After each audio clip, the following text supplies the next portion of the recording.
الحمد لله رب العالمين العاقبة للمتقين والصلاة والسلام على أشرف المرسلين وعلى آله وصحبه أجمعين أما بعد ബഹുമാനാദരവുകൾ നിറഞ്ഞ സയ്യിദവർകൾ, ഉസ്താദുമാർ, കാരണവന്മാർ, അല്ലാഹു നമ്മുടെ ഈ മജ്ലിസ് അല്ലാഹു നമ്മിൽ നിന്ന് സ്വീകരിക്കുമാറാകട്ടെ.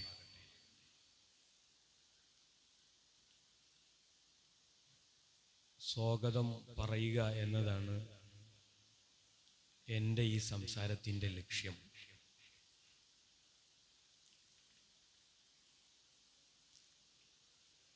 അതിനു മുമ്പ് 5 മിനിറ്റ് കൊണ്ട് ഒന്ന് രണ്ട് കാര്യങ്ങൾ മാത്രം ഓർമ്മപ്പെടുത്തുക എന്നതാണ് ഈ സംസാരത്തിൻ്റെ മറ്റൊരു ലക്ഷ്യം. പരിശുദ്ധമായ റജബും ഷഅബാനും അതിലൂടെ റമളാനിലേക്ക് എത്തുന്ന ആ സുഗന്ധമുള്ള രാവുകളിലൂടെയാണ് നമ്മൾ കടന്നു പോകുന്നത്. പരിശുദ്ധമായ റജബ് മാസം വരുമ്പോൾ തന്നെ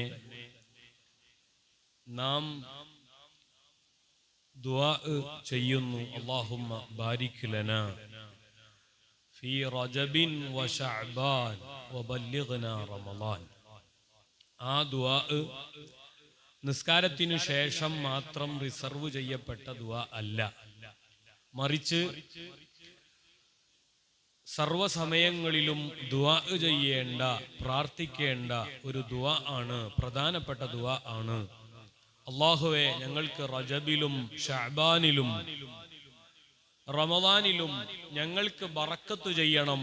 ഈ മാസങ്ങളിൽ നീ ഞങ്ങൾക്ക് നൽകാം എന്ന് പറഞ്ഞ മഹത്വങ്ങളും അതിൻ്റെ എല്ലാ ശ്രേഷ്ഠതകളും ഈ ഞങ്ങൾക്ക് നീ നൽകണം എന്ന ദുആ നമ്മൾ എന്നും ദുആ ചെയ്യുന്നവരാണ്.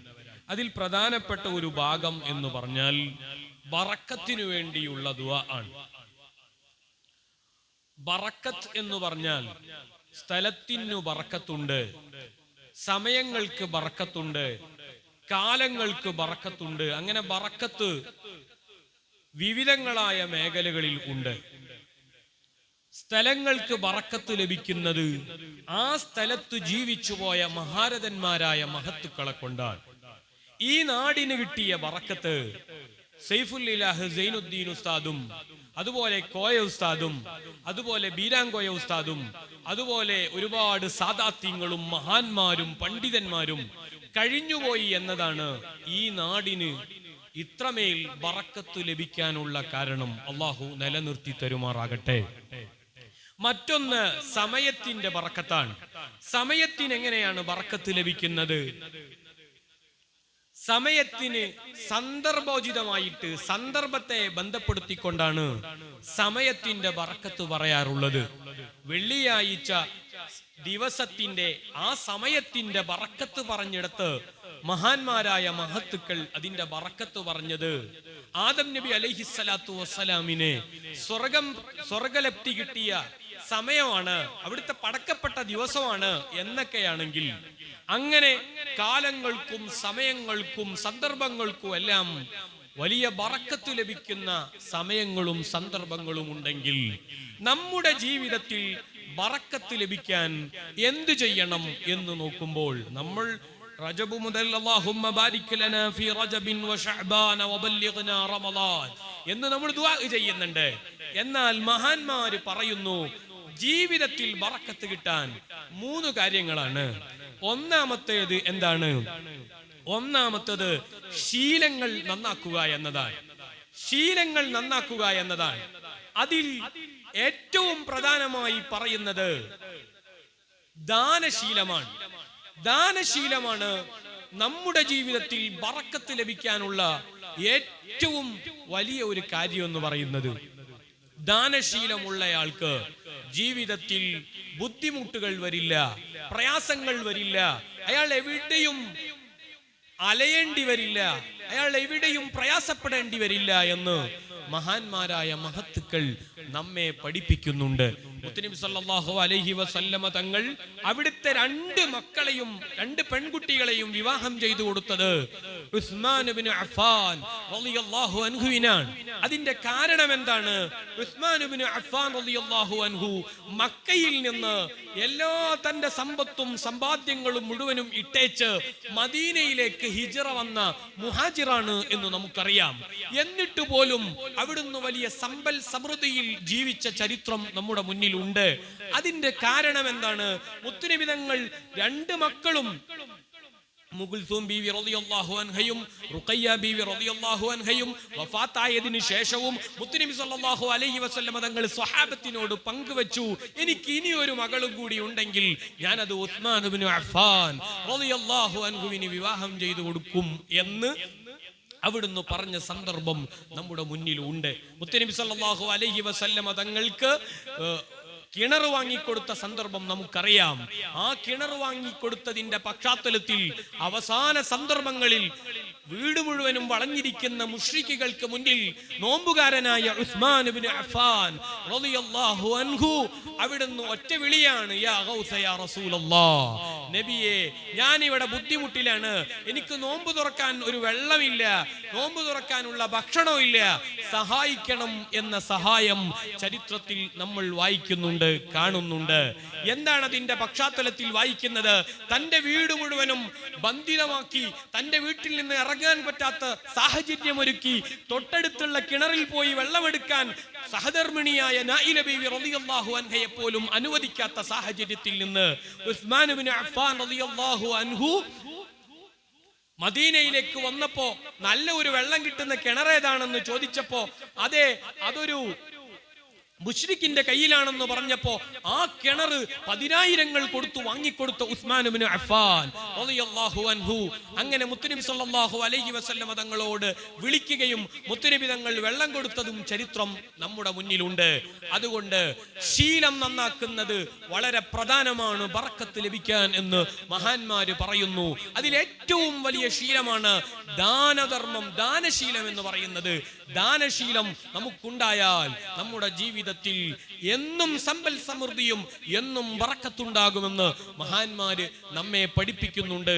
ആ ഒരു ശീലത്തെ നമ്മുടെ മക്കൾക്കും നമ്മൾ പകർന്നു കൊടുക്കുന്നവരാകണം എന്നാണ് പറഞ്ഞതിന്റെ രത്ന ചുരുക്കം. ഒരു ഫക്കീറായ മനുഷ്യൻ നമ്മുടെ വീട്ടിലേക്ക് കയറി വരുമ്പോ അവിടെ 2 രൂപത്തിൽ നമുക്ക് അയാളെ ഫേസ് ചെയ്യാൻ കഴിയും. ഒന്ന്, പണിയില്ലാതെ ഇരിക്കുന്ന വാപ്പയാണ്. മകനെ വിളിച്ചിട്ട് പറയാം, മോനെ ഈ അയഞ്ഞു വലിഞ്ഞാണ്ട് ചില ആൾക്കാരൊക്കെ ഇങ്ങോട്ട് കയറി വരുന്നു, എന്നത് പിരിവാണല്ലോ. ഇപ്പൊ റമദാനായാൽ പിന്നെ ഒരുപാട് സാധുക്കൾ വരും. അപ്പൊ 2 രൂപത്തിൽ 2 കൺസെപ്റ്റ് ഉണ്ട് അവിടെ. ആ 2 രൂപത്തിൽ മക്കളെ പഠിപ്പിക്കാം. ഒന്നാമത്തെ പഠനം എന്താണ്? ആ വരുന്നയാളെ വാപ്പട ഇല്ല എന്ന് പറഞ്ഞാള് ഇതിങ്ങനെ വരാൻ നിന്നാ ഇത് ഒടുന്ന് എടുത്തു കൊടുക്കാനാ, എനിക്കാണെങ്കിൽ ജോലിയോ കൂലിയോ ഒന്നുമില്ല. അതൊരു പഠനമാണ്, അതൊരു പഠനമാണ്. ആ പഠനത്തിലൂടെ മകനെ പഠിപ്പിക്കുന്നത്, മകളെ പഠിപ്പിക്കുന്നത് എന്ത് എന്നത് നമുക്കറിയാം. അവിടെ തന്നെ മറ്റൊരു പഠനമുണ്ട്. അതെന്താണ്? ബാപ്പക്ക് ജോലിയും കൂലിയും ഒന്നുമില്ലെങ്കിലും ഉമ്മാക്ക് രോഗത്തിന് ഉമ്മാക്ക് മരുന്ന് വാങ്ങാൻ എടുത്തു വെച്ച ആ ക്യാഷിൽ നിന്ന് ഒരു 50 രൂപ എടുത്തിട്ട് ആ സാധുവായ മനുഷ്യൻ നമ്മെ ആഗ്രഹിച്ചിട്ടാണല്ലോ വന്നത്, അതുകൊണ്ട് വല്ലതും കൊടുക്കാം എന്ന് ആ മകനോട് പറയുന്നത്, അങ്ങനെ ആ മകനെ കൊണ്ട് കൊടുപ്പിക്കുന്നത്, അത് രണ്ടും രണ്ടാണ്. അതുകൊണ്ട് മക്കൾക്ക് ദാനശീലം പഠിപ്പിക്കുക എന്നത് ജീവിതത്തിൽ ബറക്കത്തുണ്ടാവാൻ വളരെ പ്രധാനമാണ്. ഒന്ന്. രണ്ടാമത്തത്, ജീവിതത്തിൽ ബറക്കത്തുണ്ടാകുന്നത് മര്യാദ, നല്ല മര്യാദയുള്ളവരായി തീരുക എന്നതാണ്. മര്യാദ പാലിക്കുക എന്നതാണ്. ഒന്നാമത്തത് ശീലം നന്നാക്കുക, രണ്ടാമത്തത് മര്യാദയുള്ളവരാവുക. മര്യാദയിൽ ഏറ്റവും ഉയർന്നു നിൽക്കുന്നത് ഭക്ഷണ മര്യാദയാണ്. ഭക്ഷണ മര്യാദയാണ് മര്യാദയിൽ ഉയർന്നു നിൽക്കുന്നത്. ഭക്ഷണ മര്യാദ എന്ന് പറഞ്ഞാൽ എന്താണ്? നമ്മൾ ഒരുമിച്ചിരിക്കുമ്പോൾ മര്യാദയുണ്ട്. ഇപ്പൊ പള്ളിയിൽ കയറുന്നതിന് മര്യാദയുണ്ട്. പള്ളിയിൽ കയറുക എന്നത് വലിയ പ്രതിഫലാർഹമായ കാര്യമാണ്. പക്ഷെ നജസോടുകൂടെ കയറുക എന്നത്, അതിന്റെ മര്യാദ പാലിക്കാതെ കയറുക എന്നത് കയറുന്നതിനേക്കാളും വിപത്താണ്.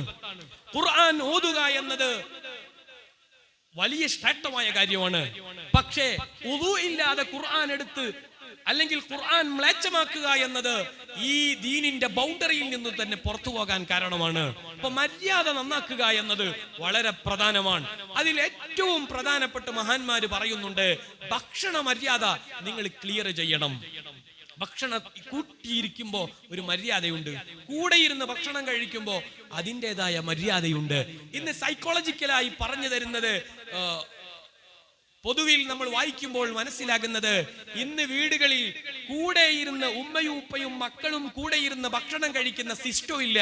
അതുകൊണ്ട് തന്നെ മക്കൾക്ക് ഉമ്മയുടെയോ ഉപ്പയുടെയോ വാല്യൂ അറിയാത്ത, ധാർമ്മികമായ മൂല്യങ്ങളില്ലാത്ത മക്കൾ ഉണ്ടാകാനുള്ള കാരണം അവരുമായിട്ടുള്ള കമ്മ്യൂണിക്കേഷൻ ഗ്യാപ്പാണ് എന്ന് സൈക്കോളജിക്കലായും അല്ലാതെയും നമ്മൾ ഇന്ന് മനസ്സിലാക്കുന്ന വിഷയമാണ്. അതുകൊണ്ട് കൂടെ ഇരുന്ന് ഭക്ഷണം കഴിക്കുകയാണെങ്കിൽ അതിൻ്റെതായ മര്യാദയുണ്ട്. ഒരു റമദാനാണ് വരുന്നത്, ഒരുപാട് സൽക്കാരങ്ങൾ, ഒരുപാട് ഭക്ഷണം കൊടുക്കുന്ന സമയമാണ്. ഭക്ഷണം കൊടുക്കുമ്പോൾ അതിന്റെ മര്യാദയോടുകൂടെ കൊടുക്കണം എന്നാണ് പറഞ്ഞതിന്റെ വിവക്ഷ. നമ്മുടെ വീട്ടിലേക്ക് നോമ്പ് തുറക്കാനും അല്ലാതെയൊക്കെ ആളുകൾ വരുന്ന സമയമാണ്. അപ്പൊ എങ്ങനെയാണ് ഭക്ഷണത്തിന്, എങ്ങനെയാണ് മഹാന്മാര് നമ്മെ പഠിപ്പിച്ചത് എന്ന് നമ്മൾ അറിഞ്ഞിരിക്കണം. അല്ലെങ്കിൽ മര്യാദ പാലിക്കാതെയുള്ള സ്വീകരണങ്ങൾ സ്വീകരിച്ച് വിളിച്ചു വരുത്തിയിട്ട് നമ്മൾ ഇല വിരിച്ചിട്ട് ചോറില്ല എന്ന് പറയുന്ന രീതിയിലേക്ക് ആയിപ്പോകും എന്നാണ് പറഞ്ഞതിന്റെ രത്നച്ചുരുക്കം. അതുകൊണ്ട് ഒരു അതിഥി നമ്മുടെ വീട്ടിലേക്ക് വരുമ്പോൾ എന്താണ് ചെയ്യേണ്ടത്, എങ്ങനെയൊക്കെയാണ് അവിടെ ഉണ്ടാകേണ്ടത്, അവിടെ പറഞ്ഞു തരുന്നുണ്ട് കൃത്യമായി. മഹാന്മാർ അവരുടെ ഗ്രന്ഥങ്ങളിൽ പറയുന്നു, ഒരു അതിഥി നമ്മുടെ വീട്ടിലേക്ക് വന്നാൽ ആദ്യം കൈ കഴുകേണ്ടത് ആരാണ്? ആദ്യമായി കൈ കഴുകേണ്ടത് ആരാണ്? വീട്ടുകാരനാണോ? അതെ, വീട്ടുകാരനാണ് ആദ്യം കൈ കഴുകേണ്ടത്. എന്നിട്ടോ പിന്നീടാണ് അതിഥി കൈ കഴുകേണ്ടത്. ഭക്ഷണത്തിന്റെ ഒരു വീട്ടുകാരനെ സൽക്കരിക്കുന്നതിൽ മര്യാദയുണ്ട്. ഞാൻ എന്റെ കർത്തവ്യത്തിലേക്ക് കടക്കുന്നു, പറഞ്ഞ ആ വാചകം പൂർത്തീകരിക്കുന്നു എന്ന് മാത്രം. അപ്പോൾ ശീലങ്ങൾ നന്നാക്കണം, മര്യാദ നന്നാക്കണം. ആ ഭക്ഷണത്തിന്റെ മര്യാദ നമുക്കെല്ലാവർക്കും അറിയുന്നതാണ്. പക്ഷെ അത് നമ്മൾ ജീവിതത്തിൽ പാലിക്കാറുണ്ടോ എന്നതാണ് ചോദ്യം. അതിഥി വരുമ്പോൾ ആദ്യം കൈ കഴുകേണ്ടത് നമ്മളാണ്. ഇനി അതിഥിയെ സൽക്കരിച്ച് കൊല്ലുന്ന ഒരു ശീലമുണ്ട്, ചില ആളുകൾക്കൊക്കെ ഉണ്ടാകും. ഇട്ടുകൊടുക്കന്നെ ഇതിങ്ങനെ ഇട്ടുകൊടുക്കുക, ഈ സാധുവിന് ഇത് തിന്നാനൊന്നും കഴിയൂല. മൊത്തം ഇട്ടുകൊടുക്കുക എന്നത് കുഴപ്പമൊന്നുമില്ല, ഇട്ടുകൊടുക്കാം. ഇട്ടുകൊടുക്കുന്നവനാണ് കംപ്ലീറ്റ് ചെയ്യാനുള്ള ഉത്തരവാദിത്വം. അതാണ് തിരിച്ചറിയേണ്ടത്. നമ്മളിങ്ങനെ ഇട്ടുകൊടുക്കുക, വലിയ സൽക്കാരാണ്, അങ്ങനെ ഇട്ടുകൊടുക്കുക എന്നുള്ളതാണ് എന്തോ വലിയ സംഭവമാണ്. ഈ സാധുവിന് അത് തിന്നാൻ കഴിയുന്നുണ്ടോ എന്ന ചോദ്യമാണ്. ഇയാൾക്കത് അത് തിന്നാൻ കഴിയാത്ത കോലാണെങ്കിൽ അത് പൂർത്തീകരിക്കേണ്ട ഉത്തരവാദിത്വം ഇട്ടുകൊടുക്കുന്ന ആക്കാം. അതാ ഭക്ഷണത്തിന്റെ മര്യാദ. അപ്പൊ അയാൾക്ക് വേണ്ടത് അയാൾക്ക് സൗകര്യാർത്ഥത്തിൽ വിളമ്പിക്കൊടുക്കുക എന്നതാണ് ഭക്ഷണത്തിന്റെ മര്യാദ. ഭക്ഷണത്തിലേക്ക് നമ്മൾ അങ്ങോട്ട് കുമ്പിടാൻ പാടില്ല, ഇങ്ങോട്ട് ഭക്ഷണം കൊണ്ടുവരികയാണ് ചെയ്യേണ്ടത്. അങ്ങനെ ആദ്യം കൈ കഴുകുന്നത് ആ വീട്ടുകാരനാണെങ്കിൽ വീട്ടുകാരനാണ് അവസാനം കൈ കഴുകേണ്ടത് എന്നാണ്. ആദ്യം കൈ കഴുകേണ്ടത് വീട്ടുകാരനാണെങ്കിൽ ഭക്ഷണം കഴിച്ചു കഴിഞ്ഞിട്ട് അവസാനം കൈ കഴുകേണ്ടത് വീട്ടുകാരനാണ്. ചില വീട്ടിലൊക്കെ പോയിട്ടുണ്ടെങ്കിൽ ആ വീട്ടുകാരൻ കൂടെ ഇരുന്നിട്ടുണ്ടാവും, പക്ഷെ അയാൾ എന്നെ പെട്ടെന്ന് പോയി കണ്ട് കൈ കഴുകുന്നുണ്ടാവും. അപ്പൊ അവിടെ ഇരിക്കുന്ന ആളുകൾക്ക് എനിക്കിപ്പോ ഒന്നും ആയില്ലേ, ഇനിയിപ്പോ എന്താ കാട്ടുക എന്നുള്ള ആ ചിന്തയിലേക്ക് വരാൻ സാധ്യതയുണ്ട്. അപ്പൊ ഭക്ഷണം കൂടെ ഇരുന്ന് ഭക്ഷണം കഴിക്കുകയാണെങ്കിൽ കൃത്യമായി അതിന്റെ മര്യാദ പാലിക്കണം എന്നാണ് പറഞ്ഞതിന്റെ വിവക്ഷ. ഭക്ഷണത്തിന്റെ മര്യാദ നന്നായാൽ ഇബാദത്തുകൾ നന്നാകും എന്ന് മഹാന്മാര് പറയുന്നത് കാണാം. നമ്മുടെ ദാനശീലമുള്ള ഒരാൾക്ക് സ്വഭാവം നന്നാകുമെന്നാണ്. അതുപോലെ ഭക്ഷണ മര്യാദ റെഡിയായ ആൾക്ക് ഇബാദത്ത് റെഡിയാകുമെന്നാണ്. മൂന്നാമത്തെ കാര്യം കാര്യഗൗരവം ഉണ്ടായിരിക്കുക എന്നാണ്. ഞാൻ അവസാനിപ്പിക്കുന്നു. അല്ലാഹു സുബ്ഹാനഹു വ തആല നമ്മെ സ്വീകരിക്കുമാറാകട്ടെ. ഈ ആത്മായനം, ഈ മജ്ലിസിൽ സുഗന്ധമുള്ള ഒരുപാട് രാവുകൾ നമ്മിലേക്ക് വരുന്നു. ആ സുഗന്ധമുള്ള രാവിൽ നുകരാനുള്ള ഒരുപാട് തേൻതുള്ളികളെയാണ് നാം ഇവിടെ നിങ്ങൾക്ക് മുന്നിലേക്ക് വെക്കുന്നത്. അല്ലാഹു സുബ്ഹാനഹു വ തആല ആ രൂപത്തിലാക്കി ഈ ക്യാമ്പയിൻ അല്ലാഹു സ്വീകരിക്കുമാറാകട്ടെ എന്ന് ദുആ ചെയ്യുകയാണ്. നമ്മുടെ മജ്ലിസ് ഉദ്ഘാടനം ചെയ്യുന്നത് തങ്ങൾ ഉസ്താദ് അവർകളാണ്. ഈ ഒത്തുകൂടലിന് അധ്യക്ഷ പദവി അലങ്കരിക്കുന്ന ഇർഫാനി ഉസ്താദ് അവർകൾ നമ്മുടെ ഈ ആത്മായനം മജ്ലിസിനെ നമ്മെ ചിന്തിപ്പിച്ചുകൊണ്ട് നമ്മുടെ ജീവിതത്തിന്റെ അല്പമുള്ള ജീവിതത്തെ ഇങ്ങനെ ആഘോഷങ്ങൾക്ക് അല്ലെങ്കിൽ ഈ ദുനിയാവിലുള്ള കോപ്രായങ്ങൾക്ക് പിന്നിൽ പോകുന്നതിനപ്പുറം നമ്മുടെ ജീവിതത്തിന് ഫുൾ സ്റ്റോപ്പ് വീഴുന്നതിന് മുമ്പ് തന്നെ ആ ജീവിതത്തെക്കുറിച്ച് നാം കൃത്യമായി അറിയേണ്ട, കൃത്യമായി ചിന്തിക്കേണ്ട, കൃത്യമായി ചോദ്യങ്ങൾ ചോദിക്കേണ്ട അവസരങ്ങൾ നമുക്ക് മുന്നിലേക്ക് ഇതുപോലെയുള്ള മജ്ലിസുകളിലൂടെ തുറന്നു വെച്ച് തരികയാണ്. ആ രൂപത്തിൽ നമുക്ക് വേണ്ട നിർദ്ദേശങ്ങൾ തരുന്ന അലിബാക്കവി ഉസ്താദ്, അള്ളാഹു ഉസ്താദിന് ആഫിയത്തും ദീർഘായുസ്സും നൽകി അനുഗ്രഹിക്കുമാറാകട്ടെ. അതുപോലെ ഈ മജ്ലിസിലേക്ക് വന്ന എല്ലാവർക്കും ഒറ്റവാക്കിൽ സ്വാഗതം പറഞ്ഞ് ഞാൻ എൻ്റെ വാക്കുകൾ അവസാനിപ്പിക്കുന്നു. വാഖിർ ദഅവാന അനിൽ ഹംദുലില്ലാഹി റബ്ബിൽ ആലമീൻ. അസ്സലാമു അലൈക്കും.